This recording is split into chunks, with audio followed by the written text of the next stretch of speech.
കോൺഗ്രസ് നേതാക്കളുമായി തയ്യാറാക്കിയ തിരക്കഥ അനുസരിച്ചാണ് ഇന്നലത്തെ നാടകമെന്ന് പി വി അൻവറുമായി അടുത്ത വൃത്തങ്ങൾ അറിയിച്ചു. പിടികൂടിയിരുന്നു. കോൺഗ്രസിന് വേണ്ടിയാണ് കള്ളപ്പണം കൊണ്ടുവന്നതെന്ന വെളിപ്പെടുത്തലുമുണ്ടായി. ഇതിനു പിന്നാലെയാണ് തെരഞ്ഞെടുപ്പ് ചട്ടം ലംഘിച്ച് പി വി അൻവർ വാർത്താസമ്മേളനം നടത്തിയത്.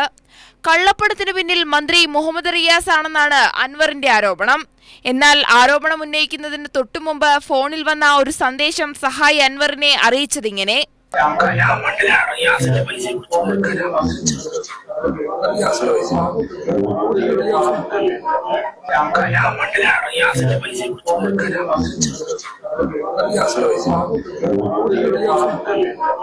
ചില കോൺഗ്രസ് നേതാക്കളാണ് അൻവറിന് ഇത്തരമൊരു ആരോപണം ഉന്നയിക്കാൻ നിർദ്ദേശം നൽകിയതെന്നാണ് അൻവറിന്റെ അടുത്ത വൃത്തങ്ങൾ അറിയിക്കുന്നത്. ആരോപണത്തിന് പിറകിലെ തട്ടിപ്പ് പുറത്തു വന്നതോടെ അൻവറിന്റെ മറ്റൊരു കള്ളക്കളി കൂടി പുറത്തു വന്നിരിക്കുകയാണ്. News desk Kairali news.